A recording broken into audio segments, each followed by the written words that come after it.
6 अप्रैल रात 8:30 बजे भारत ने दुनिया के इतिहास में अपनी सबसे मजबूत जीत दर्ज करा दी है।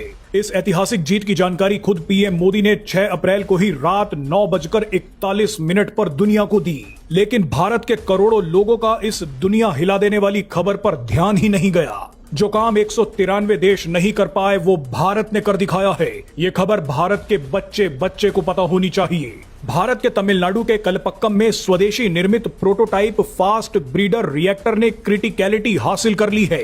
क्रिटिकलिटी हासिल करने का मतलब है कि इस न्यूक्लियर रिएक्टर ने काम करना शुरू कर दिया है। आपको यह सुनकर काफी बोरिंग लग रहा होगा, लेकिन जब हम आपको इसका असली मतलब बताएंगे तो आप खुशी के मारे जहां बैठे हैं वहीं कूदने लग जाएंगे।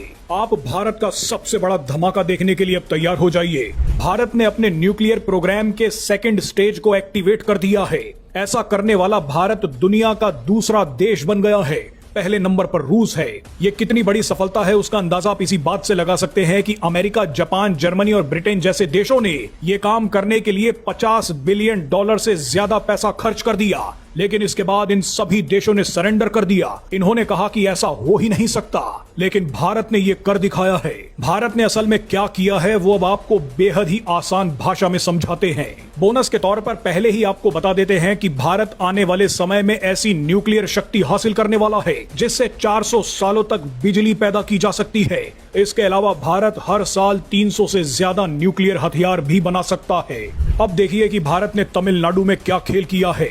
भारत का फास्ट ब्रीडर रिएक्टर क्रिटिकलिटी हासिल कर चुका है, यानी शुरू हो गया है। भारत हर साल तेल और यूरेनियम खरीदने में अरबों रुपए बाहर खर्च कर देता है क्योंकि भारत की फ्यूल क्षमता सीमित है। लेकिन अब सब कुछ बदलने वाला है। भारत ने जो रिएक्टर बनाया है वो कोई सामान्य न्यूक्लियर रिएक्टर नहीं है। इस न्यूक्लियर रिएक्टर में ऊर्जा बनाने के लिए जितना फ्यूल इस्तेमाल होता है ये उससे ज्यादा फ्यूल पैदा कर देता है।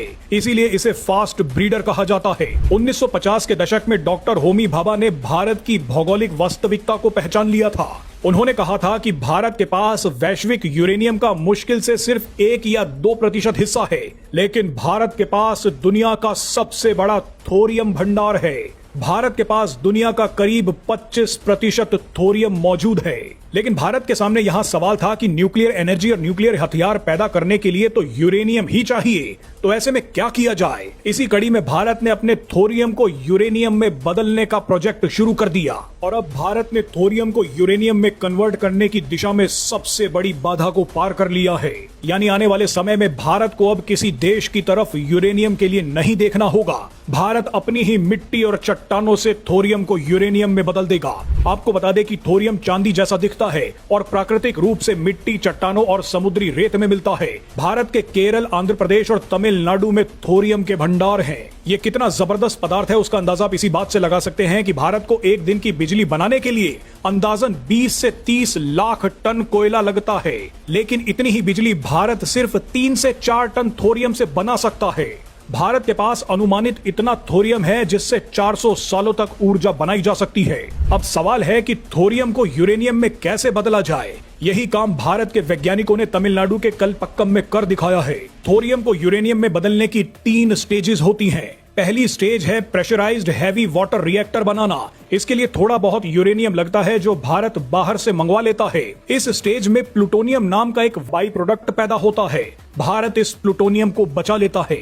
फिर आती है सेकंड स्टेज। इसी स्टेज में भारत ने फास्ट ब्रीडर रिएक्टर बना लिया है। इस सेकंड स्टेज में पहले चरण से प्राप्त हुआ बाई प्रोडक्ट प्लूटोनियम ईंधन के रूप में इस्तेमाल किया जाता है। इस स्टेज में जितना प्लूटोनियम इस्तेमाल होता है उससे कई गुना ज्यादा पैदा भी कर लिया जाता है। इसीलिए इसे फास्ट ब्रीडर रिएक्टर कहा जाता है। इन्हीं रिएक्टर्स का इस्तेमाल थोरियम से यूरेनियम बनाने के लिए किया जाता है, जो तीसरे चरण की नींव रखता है। थर्ड स्टेज में भारत विशाल थोरियम भंडार का बड़े पैमाने पर उपयोग कर सकता है। यानी भारत सबसे मुश्किल सेकंड स्टेज पार कर चुका है। तीसरी स्टेज पार करते ही भारत ऊर्जा के क्षेत्र में महाशक्ति बन जाएगा।